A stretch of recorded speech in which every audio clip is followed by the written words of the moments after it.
Good morning, students. Hope you understand the external factor that help us to understand the stimuli and then which affect the stimuli. Now, there are internal factors also which help us to perceive the things or which affect our perception. These are learnings. Fine. In learning क्या होती है? Learning is a cognitive factor which influence your perception. भाई आपकी upbringing जैसे हुई है, आपने जैसा लर्न किया है चीज़ों को, आप हमेशा सामने जो चीज़ आ रही है उसको वैसे ही उसी के अकॉर्डिंग ही परसीव करने की कोशिश करते हैं। ठीक है, तो cognitive factor has a considerable influence on your perception. It create expectation in the people want to perceive what they want to perceive। ठीक है, तो आप वही परसीव करेंगे जो आप चाहते हैं परसीव करना। In this example you see the figure 8.6 क्या लिखा है? Bird in the hand. Fine, आप एक बार में जब आप इसे देखेंगे सीधे आपके मुंह से क्या निकलेगा? Bird in the hand. But it take a few seconds to realise that bird in the hand लिखा है। मीन्स द जो है आपका दो बार रिपीट हुआ है। आपको रियलाइज करने में थोड़ा सा टाइम लगेगा। क्यों? क्योंकि आपकी लर्निंग थी कि बर्ड इन द हैंड हम सेंटेंस बोलते हैं, दो बार दा नहीं आता है, तो इसी वजह से आप उस चीज़ को एकदम से रिकॉग्नाइज नहीं कर पाए। ठीक है, now if we see this example, आप इसे कैसे पढ़ेंगे? टेक अ सेकेंड्स, पढ़िए इसे। अब आप रियलाइज करेंगे इसमें हमने जो पढ़ा वो क्या था? मैकटेविश, मैकडोनल्ड, मैकबर्ट, मैकहेनरी। अब आप लोगों ने ये चीज़ रियलाइज़ नहीं करी क्योंकि हमारी जो कंसिस्टेंसी चल रही थी, जो हम लर्निंग हमारी है, वो क्या कह रही थी? आपने जो है instead of machinery last word को मैकहेनरी पढ़ा। ठीक है, क्योंकि हम मैकटेविश, मैकडोनल्ड, मैकबर्ट पढ़ते हुए आ रहे थे, तो हमें नीचे वाला भी एकदम हमारी लर्निंग जो है आपकी जैसी थी उसी के अकॉर्डिंग आपकी आगे मूव करी। ठीक है, ही कॉट व्हाट इज़ नोन। आपकी जो लर्निंग थी कि मैक करके आपके वर्ड्स आ रहे हैं, तो उस आपका रिस्पॉन्स सेट भी, जो वर्बल रिस्पॉन्स सेट है, वो भी उसी की तरह हुआ। तो आप एकदम से ये चीज़ रियलाइज़ नहीं कर पाए कि आखिरी में जो वर्ड लिखा है वो मैक हेनरी नहीं है, it's a machinery. Instead of machinery आपने क्या बोला? ठीक है, same thing in the organisation.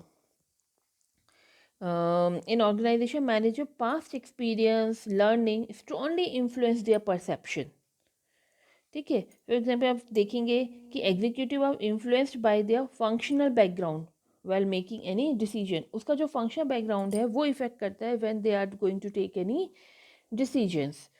Fine, अगर आपका जो है मैनेजर का पास्ट एक्सपीरियंस है, जैसे माना आप लोग हैं, आपसे हमने कहा कोई इवेंट कराओ, आपका एक्सपीरियंस रहा है कि XYZ बच्चा जो है कभी काम नहीं करता है। ठीक, तो अब आप क्या करते हैं कि नेक्स्ट टाइम आपकी ये लर्निंग आपकी बन गई, स्टिमुली है कि ये काम नहीं करता, इसको आपने नहीं देखा। तो अब आप क्या करते हैं? जब भी आप कोई इवेंट कराते हैं, इंपॉर्टेंट इवेंट होता है, तो आप परसीव करते हैं कि अगर मैंने इसको रखा तो ये काम नहीं करेगा, I will not going. Means आपके दिमाग में जो पहले से लर्निंग है, अगर आपने ये मान लिया है कि सामने वाला काम नहीं करता है, तो अगर आपके सामने कोई ऐसा एम्प्लॉय आता है who is very hard working, आपके दिमाग में यही रहता है आपकी लर्निंग की वजह से कि नहीं ये भी काम नहीं करेगा, तो आपका जो एक्ट होगा, आपकी जो डिसीजन मेकिंग होगी, वो भी उसी के अकॉर्डिंग हो जाएगी। फाइन, तो आप उसको हमेशा वैसे ही ट्रीट करेंगे जैसे ना काम करने वाले को आप ट्रीट करते थे, जो काम करने वाला है उसको। ठीक, तो it will create a problem. इसीलिए आपके लिए जो ज़रूरी है कि आप परसेप्शन को समझें कि आप परसीव कैसे कर रहे हैं चीज़ों को, क्या है। देन अब आप देखेंगे कि साइकोलॉजिकल नीड्स होती है हमारी, हमारी जो साइकोलॉजिकल नीड्स होती है वो भी हमारे परसेप्शन को इफ़ेक्ट करती है। ठीक है, जैसे need play a significant role.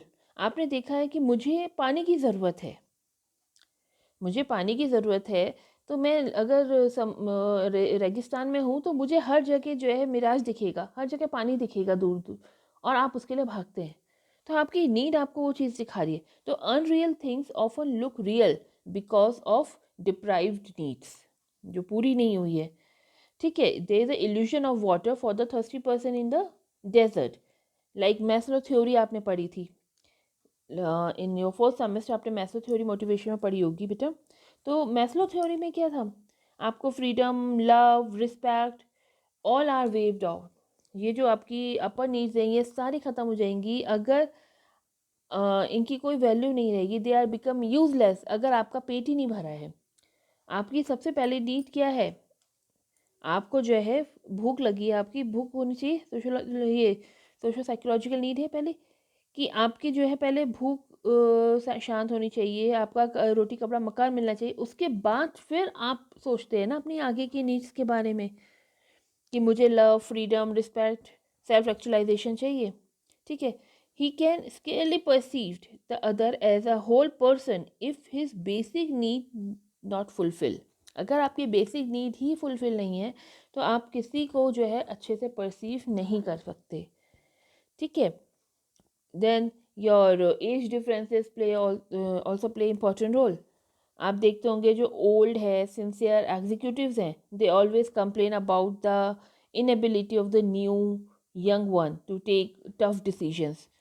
ठीक है, कंसर्निंग आप ये कह सकते हैं कि जो टफ डिसीजन होते हैं, terminating people, pay attention to the details और पेपर वर्क, इन सब में हमेशा जो बड़े लोग होते हैं वो ये सोचते हैं कि जो यंग पीपल आ रही, न्यू जनरेशन आ रही है, वो ये सब चीज़ें नहीं समझती, नहीं करेगी। ठीक, और जो यंग मैनेजर्स होते हैं they always complain on the same ground कि ओल्ड पीपल्स जो होंगे, ठीक है, they are very resist to change, using paper rules themself. ठीक है, तो मतलब आप क्या सोच रहे हैं, दोनों की थिंकिंग में बहुत डिफरेंस है बिकॉज ऑफ द एज।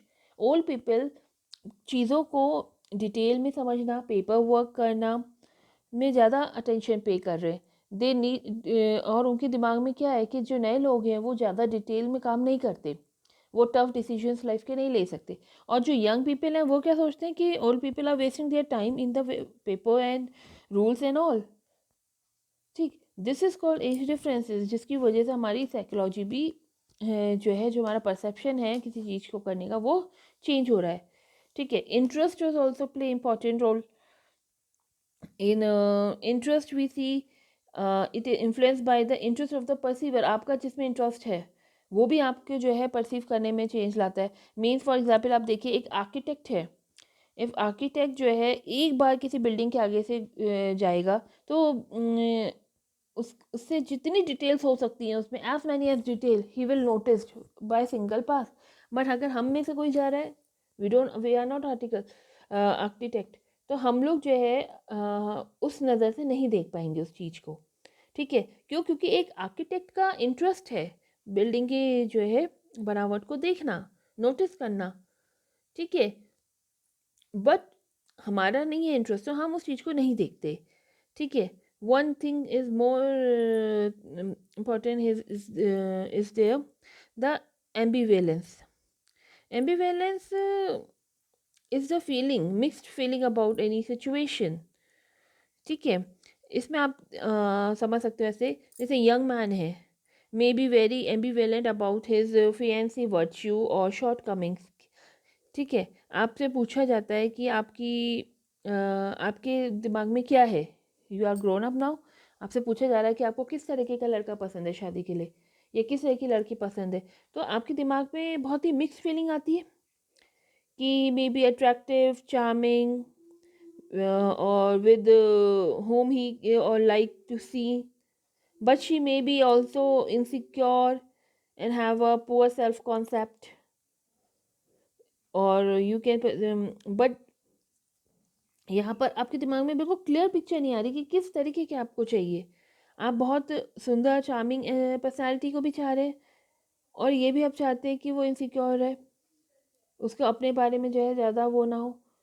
ठीक, तो means you are very confuse. Like मैं आपसे अगर पूछूं कि what you want in what type of job you want, you are very ambivalence type of perception. आप चाहते हैं कि भाई मैनेजर की जॉब मिले, नहीं एक चैलेंजिंग जॉब मिले, नहीं एक क्या कहते हैं बैठी बिठाई जॉब मिले, तो means you are very confuse to explain the situation. ठीक है, तो आप परसीव नहीं कर पा रहे हैं उस चीज़ को, तो एम्बिवेलेंस कंडीशन भी क्रिएट होती है। तो इसमें क्या, but they perceive a selective favourable qualities. आप एक जब आप इससे की सिचुएशन में आते हैं तो आप जो फेवरेबल जो क्वालिटीज़ होती हैं उसको तो सिलेक्ट कर लेते हैं, उसको परसीव करते हैं, but you ignore the negative qualities after, जो आप बहुत लॉन्ग टर्म में ही रियलाइज़ कर पाते हैं, आपको बाद में पता चलता है। मीन्स आपको अभी सबको देख के लग रहा है कि नहीं माँ, हमें जो है घर में बैठी हुई कंप्यूटर वाली जॉब अच्छी लगती है, हमें ये करना चाहिए। ठीक है, बट आपने सिलेक्टिव फेवरेबल क्वालिटीज़ देखी, उसके बेसिस में आपने सेलेक्ट कर लिया, बट आपने ये नहीं देखा कि भाई मुझे जो है चैलेंज पसंद है, मुझे जो है नए नए लोगों से मिलना पसंद था। तो अब आप कुछ टाइम बाद रियलाइज़ करते हैं कि नहीं, मेरे लिए तो मार्केटिंग की जॉब ज़्यादा बेटर थी, not in this type of job, office job is not for me. तो इससे की प्रॉब्लम्स आपकी आती हैं परसेप्शन में फिर। ठीक है, तो परसेप्शन आप देख रहे हैं किस तरीके से आपको इफेक्ट कर रहा है, why it is very important to understand. Now next is your perceptual organisation. Means आपने जो चीज़ देखी है उसको अपने माइंड में आप कैसे ऑर्गेनाइज कर रहे हो। ठीक है, perceptual organization is the process by which people group stimuli into recognizable pattern। आप कैसे रिकॉग्नाइजेबल पैटर्न में उसको ग्रुप कर रहे हो, समझ रहे हो और उसको इंटरप्रिटेट करते हो। फिर they are so much to learn about how human mind assemble, organise और कैटेगराइज द इंफॉर्मेशन। भाई ह्यूमन माइंड इतना कॉम्प्लेक्स है कि आप नहीं समझ पाएंगे कि किस चीज़ को कब वो किस तरीके से कैटेगराइज करेगा, ऑर्गेनाइज करेगा, असेंबल करेगा। ठीक है, यहाँ पर हमारे कुछ फैक्टर्स होते हैं जो परसेप्चुअल ऑर्गेनाइजेशन में आते हैं, like ambiguous figure, grouping, figure background, which help us to understand this concept. Fine, अब देखिए एम्बिगुअस फिगर्स, ये फिगर आप देख रहे हैं, इस फिगर को अगर आप देखेंगे तो आपको क्या दिख रहा है, ये पहली फिगर आप देखिए याली, इसमें आपको क्या दिख रहा है, क्या समझ में आ रहा है, क्या है ये? जब आप इस फिगर को देखेंगे तो वी रियलाइज कि perceptual organisation become very difficult task. जो परसेप्चुअल ऑर्गेनाइजेशन है वो बहुत डिफिकल्ट टास्क है एंड वेरी कंफ्यूज और डिसऑर्गेनाइज्ड स्टिमुली होती हैं। ठीक है, इस फिगर को फर्स्ट टाइम अगर आप देखेंगे तो आपको लगेगा कोई डक है। ठीक है ना, आपको क्या लगेगा कि इस तरह से दिख रही है, कोई डक है, ऊपर क्यों मुँह करी हुई है। और ऐसा भी दिख सकता है कि कोई रैबिट है, ये उसके कान है। मतलब एम्बिग्यूअस फिगर है, आप नहीं समझ पा रहे। ठीक है, एकदम से। अब यहाँ पर आप देखिए इस फिगर को, कुछ लोगों को लगेगा कोई वुमेन है जो अपने घुटनों में बैठी हुई है। ठीक है ना, और कुछ लोग होंगे जिनको लगेगा कि नो, ये एक बूढ़ा आदमी है। मीन्स आप देखेंगे ये इसकी नोज़, ये उसका माउथ है। और कुछ लोगों को जो वुमेन लग रही है तो आप देखेंगे कि ये जो अपनी नी में, ये इसकी नीज़ है, इसमें बैठी हुई है और ये इसका फेस है। ठीक है, तो एम्बिगुअस फिगर इस तरह से कॉम्प्लिकेटेड होती है, हमें समझना पड़ता है। और हमारा दिमाग उसको कैसे ऑर्गेनाइज कर रहा है, किसी के माइंड में इसको रैबिट ऑर्गेनाइज किया तो उसे रैबिट समझा, किसी के माइंड में डक रिकॉग्नाइज हुआ तो उसे डक समझा। ठीक है, देन आप इस फिगर को देखिए, क्या समझ में आ रहा है इस फिगर में? If you see in this figure, एक ओल्ड लेडी आपको दिख रही है। ठीक है, ये उसकी नोज, आईज, माउथ। और अगर ध्यान से देखेंगे you find there is a pretty woman.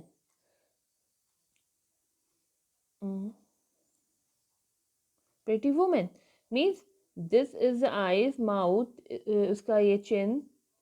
ठीक है, ये इसकी गर्दन है। ये ओल्ड की हमें मुंह दिख रहा था, ये इसकी गर्दन दिख रही है यंग में। और ये इसकी कैप है।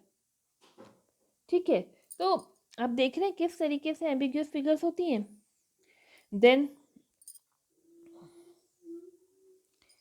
another concept of figure background mean it states that the relationship of the target in its background influence our perception। उसके बैकग्राउंड में क्या है वो हमारे परसेप्शन को इन्फ्लुएंस करता है।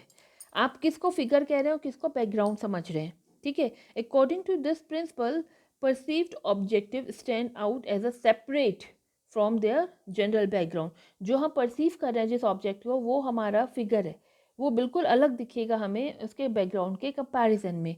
आपने देखा होगा एक नॉइजी क्राउडी रेस्टोरेंट में आप बैठे हैं, बट स्टिल आपका एक मीनिंगफुल कन्वर्सेशन अपने कलीग के साथ हो जाता है। क्यों? इतना हल्ला हो रहा है उसके बाद भी। This is possible because the person is capable of distinguish right, ठीक है ना, right and sound of their colleague. एक जो सही और जो उसकी साउंड थी उसको वो आइडेंटिफाई कर पा रहा है, which is called a figure from the site and sound of other people और ऑब्जेक्ट। जो अदर पीपल हैं उनकी, जो आपको दिख रहा है जो चीज़ें उनकी, उनको आप इग्नोर कर पा रहे हैं because of your this perception, ठीक है। तो जो अदर चीज़ें वो क्या बैकग्राउंड बन गई। तो although the individual perceive the entire scene, yet he or she respond selective to the most relevant stimuli. जो उसके लिए मोस्ट रिलेवेंट स्टिमुली है, चाहे पीछे कुछ भी हो रहा हो, वो तब भी उस चीज़ को आइडेंटिफाई कर लेता है। तो इट डिपेंड्स कि आप किसको फिगर कह रहे हो और किसको बैकग्राउंड कह रहे हो, ठीक है। आप देखेंगे manager also face similar experience in organisation. People pay more attention to some stimuli than other and run the danger of overlooking a relevant clues. हमने एक मतलब मैनेजर भी क्या कर रहा है, बहुत सारी चीज़ें उसके सामने हैं, मगर किसी चीज़ को तो बहुत ज़्यादा वो इन्फ्लुएंस कर दे रहा है, बहुत ज़्यादा उसको नोटिस कर रहा है, किसी चीज़ को वो इग्नोर कर दे रहा है विच इज़ वेरी रिलेवेंट। और इसकी वजह से हो सकता है कि वो किसी प्रॉब्लम में भी आ जाए। अब आप इस फिगर को देखिए, फिगर ग्राउंड एक्सपेरिमेंट देखिए। इस फिगर को देख के आपको क्या लग रहा है, क्या है ये फिगर? फर्स्ट टाइम अगर आप देखेंगे तो आपको लगेगा कुछ लाइनें हैं, ठीक है ना। दीज आर सर्टेन फिगर्स जो बनी हुई हैं अपोजिट एक दूसरे के कंटिन्यूशन में। मगर जैसे आप ध्यान देंगे, there is a one word that is waste, जो इस फिगर में छुपा है, ठीक है। इस फिगर में एक वेस्ट वर्ड छुपा है। मीन्स आपने पहले जब देखा, आप किसको फिगर कह रहे हो किसको ग्राउंड कह रहे हो, आपके लिए बहुत इंपॉर्टेंट है। अब मैं अगर वाइट बोर्ड को फिगर कहूँगी, जो वाइट है उसके पीछे अगर आप ब्लैक पेपर लगाएं या कुछ लगाएं, आप देखेंगे कि आपको एक इसमें वर्ड नज़र आ जाएगा। जैसे ये देखिए, ये है WEST, वेस्ट आ रहा है। तो हमें देखना है कि हम कैसे परसीव कर रहे हैं, हम किसको फिगर और किसको बैकग्राउंड कह रहे हैं। अब नाउ दिस, अगर आप इसे देखेंगे पहली नज़र में आपको क्या दिखेगा, शतरंज की जो है कुछ आपके पास जो है शतरंज के जो हम खेलने के लिए यूज़ करते हैं गोटियाँ टाइप की, वो है, ठीक है। बट और ध्यान से अगर आप देखेंगे, पहले तो आपने पीछे ब्लैक कलर को बैकग्राउंड कहा, तब आपको जो है ये वाइट जो है आप लोगों को जो है चेस बोर्ड्स की पीसेस दिखे। बट अगर आप वाइट को बैकग्राउंड कहें तो आपको दिखेगा कि ब्लैक कलर के जो हैं सिपाही हैं, जो एक दूसरे की ओर मुंह करके खड़े हैं। देखिए ये सिपाही है। अब आपने वाइट को क्या करा, बैकग्राउंड कर लिया, और ब्लैक को फिगर करा। आप देख रहे हैं परसेप्शन कैसे चेंज हो रहा है। देन अब आप इसे देखिए, फर्स्ट लुक में अगर आप इसे देखेंगे तो क्या दिखेगा, देयर इज अ वास, फ्लावर पॉट टाइप का वास दिख रहा है। द वाइट इज अ वास। और यहाँ आप देखेंगे, अगर आप ध्यान से देखें, वाइट को अगर बेस मान लें तो दो लड़कियां आपस में एक दूसरे को देख रही हैं, ठीक है। This is called what, figure background. Okay students, तो इस तरीके से हमारे परसेप्शन में फ़र्क आता है और यही हमें समझना ज़रूरी है within organisation also. Fine, in next class we will going to cover a perceptual grouping, कि हम परसेप्चुअल ग्रुपिंग कैसे कर रहे हैं। यहाँ तो आपने देखा परसेप्चुअल ऑर्गेनाइजेशन, हम कैसे ऑर्गेनाइज करते हैं चीज़ों को। अब हम उसको ग्रुप कैसे कर रहे हैं, नेक्स्ट क्लास में हम वो लर्न करेंगे। अगर आपको कोई डाउट है तो इन फिगर्स को दोबारा समझने की कोशिश करना, और अगर नहीं आएगा तो मुझे कॉल करना बेटा, ठीक है। Thank you.